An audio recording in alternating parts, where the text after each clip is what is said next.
नमस्कार दोस्तों, आप सभी का स्वागत है वाई प्लेसमेंट में।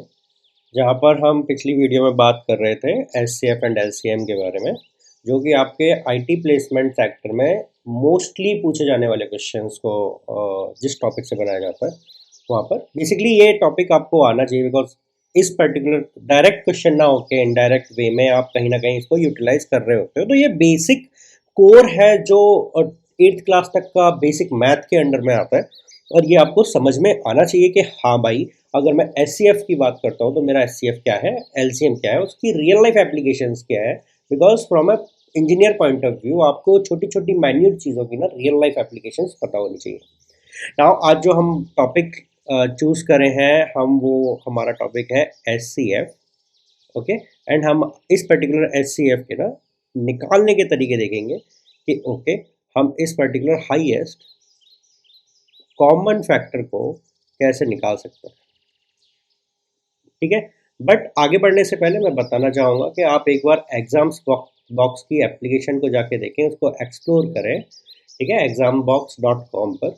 एंड उस पर्टिकुलर एप्लीकेशन में आप देखेंगे आईटी प्लेसमेंट जॉब बंडल नाम का एक जॉब बंडल है, जहाँ पे आपको मल्टीपल एस सीरीज मिलेंगी which is related to placement papers, AWS, programming languages, AMCAT and eLitmus के।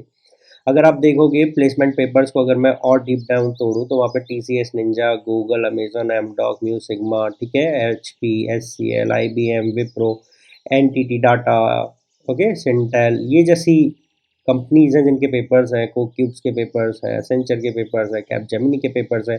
एंड धीरे धीरे करके हम इसमें और पेपर्स ऐड करते जा रहे हैं। सो यहाँ से एक आपको ना अच्छा एज मिल जाएगा अपनी प्रिपरेशन को एनालाइज करने में कि ओके, किस टॉपिक को मैं अच्छे से एनालाइज कर पा रहा हूँ और नहीं। जहाँ तक आपके सिलेक्शन की बात है, मोस्ट ऑफ द एग्जाम्स में जो ये है, ये स्पेशलिस्ट द्वारा डिज़ाइन है, हैंड पिक्ड क्वेश्चंस इसमें आपको मिलेंगे। और इसकी कॉस्ट आपको ना 1999 पर ईयर है। आप देख सकते हो आप सब्सक्रिप्शन किस बेसिस पे लोगे। आप इसे पर मंथ के बेसिस पे ले सकते हो, आप 3 मंथ्स के लिए ले सकते हो, आप 6 मंथ्स के लिए ले सकते हो, और आप 12 मंथ्स के लिए ले सकते हो। आपकी चॉइस है, आप क्या लोगे। आप डायरेक्टली इसको 1999 पे मत कर देना, आप यूज़ करना कूपन कोड गुरु15, तो आपको 15% एडिशनल डिस्काउंट आपको मिल जाएगा ऑन द वेबसाइट exambox.com। तो इसकी पर्टिकुलर वेबसाइट पे जाओ, वहाँ से एप्लीकेशन का लिंक ढूंढो, डायरेक्टली सामने दिख जाएगा। एप्लीकेशन पे जाके आप अपनी आईटी प्लेसमेंट जॉब बंडल को खरीद सकते हो। ठीक है, और ये एक ही पेमेंट में ये सारे एग्जाम्स आपको मिल जाएंगे। So if you are a graduate engineer जो कि अभी 4th ईयर में या पास आउट हुआ है और आईटी प्लेसमेंट की तैयारी कर रहा है, आप जाके पर्टिकुलर इस एप्लीकेशन पे जाके टेस्ट सीरीज को खरीद के एक्सप्लोर करो, आपके लिए काफ़ी ज़्यादा बेनिफिशियल रहेगी। वापस से लौटते हैं अपने टॉपिक पे विच इज़ SCF। सो हमारे पास में SCF निकालने के ना मेजरली 3 तरीके हो सकते हैं कि हम 3 तरीक़ों से SCF निकालें। ठीक है, पहली चीज़, SCF निकालने के लिए अभी हम ना एक एग्जांपल लेंगे, उस पर्टिकुलर एग्जांपल को इन तीनों तरीक़ों पर लगाएंगे। तो पहला जो तरीका है which is prime factorization method. Okay, पहला तरीका है प्राइम फैक्टराइजेशन मेथड, दूसरा है L division method, DVISION method, and तीसरा जो है वो है आपका नॉर्मल डिवीजन मेथड। ठीक है, ये 3 तरीके हैं SCF निकालने के। नेक्स्ट स्लाइड से हम एक एक करके एक सिंगल एग्जांपल पे इन तीनों को निकालेंगे। सो अभी के लिए हम एग्जांपल ले लेते हैं। हमारा सेट है 45 एंड 120 का। ओके, इसमें हम SCF निकालेंगे इन तीनों तरीकों से और देखेंगे कि ओके कैसे निकाल सकते हैं। ओके, सो पहला जो हमारा तरीका है which is prime factorization method. तो इसमें हमारे पास में आपको क्वेश्चन याद होगा कि हमारा क्वेश्चन है 45 एंड 120, ये 2 नंबर का सेट है, और इस सेट से हमें अपना SCF निकालना है using the prime factorization method.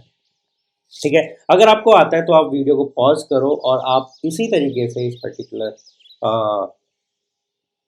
Example को सॉल्व करने की कोशिश करो। ओके, नहीं आता तो हम ठीक है डायरेक्टली एक्सप्लोर करते हैं इस पॉइंट को कि हम इसको सॉल्व आउट कैसे करें। तो चलिए प्राइम फैक्टराइजेशन मेथड को यूज़ कर कर हम इस पर्टिकुलर वैल्यू को सॉल्व करके देखेंगे, हम इसके SCF निकालेंगे। तो हमारे पास में दो वैल्यूज़ है, one is 45 and another one is 120। अब हम अकेले मतलब 45 का इंडिविजुअली एंड 120 का इंडिविजुअली प्राइम फैक्टर्स करेंगे।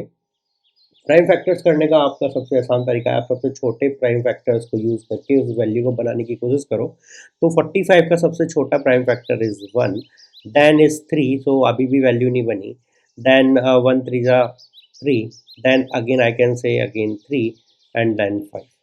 सो this is the particular prime factor for 45। अगर आप देखोगे 1 3 जा 3, ओके, 3 3 जा 9 एंड 9 5 जा 45, मेरी 45 वैल्यू बन गई using the prime factors only, और जो स्मॉलेस्ट इन नेचर है। तो 1 को लिखने की जरूरत नहीं है, आई वुड से कि मेरे जो प्राइम फैक्टर्स फॉर 45 है 3 3 एंड 5।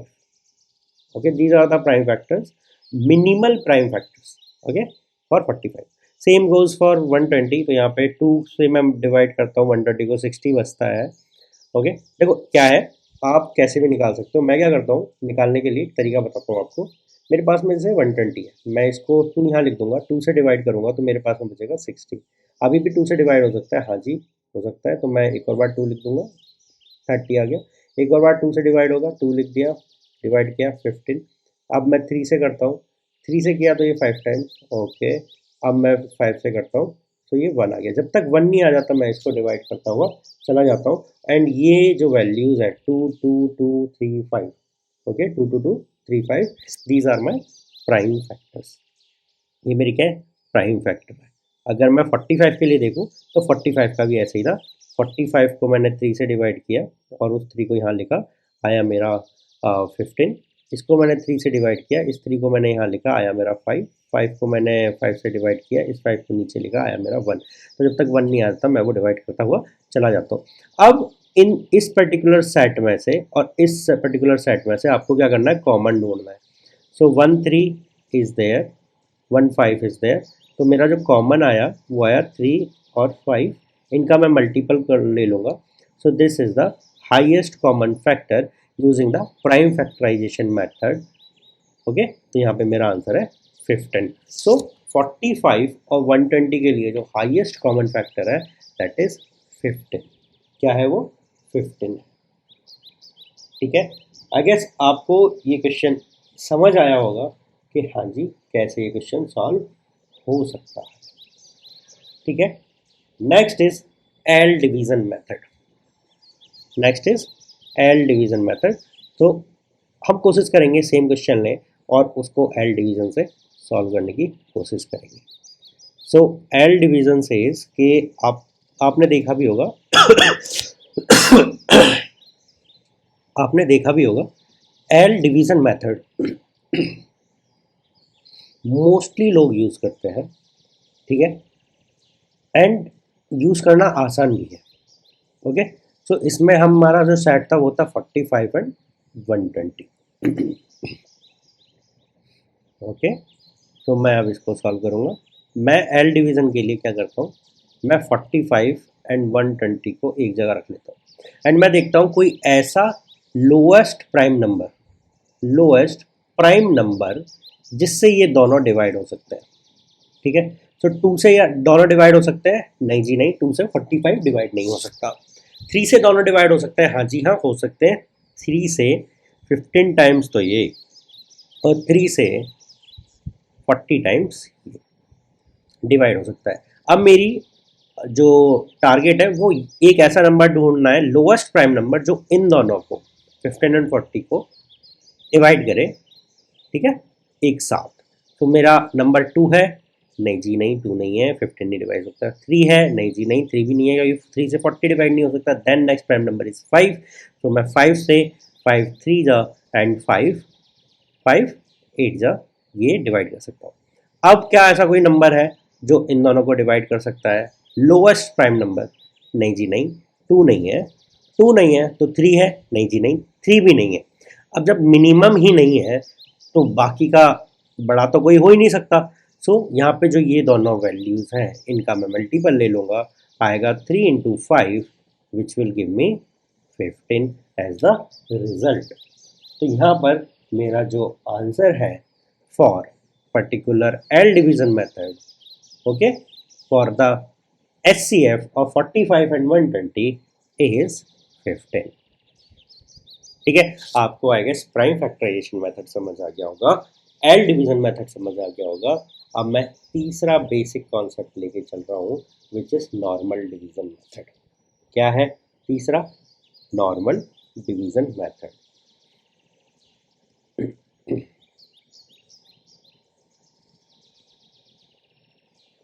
नाउ नॉर्मल डिवीजन के लिए हम क्या करते हैं, हम बड़े को छोटे से डिवाइड करें। तो यहाँ पे बड़ा क्या है? बड़ा इज 120 एंड छोटा क्या है? छोटा इज 45। ठीक है, बड़ा इज 120 एंड छोटा इज 45।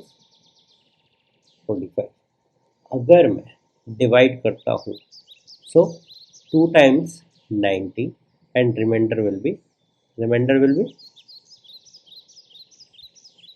13। ओके, 30 मेरा रिमाइंडर में बचेगा। अब ये जो जिससे हमने डिवाइड किया था इसको मैं आके यहाँ पे लिख लेता हूँ।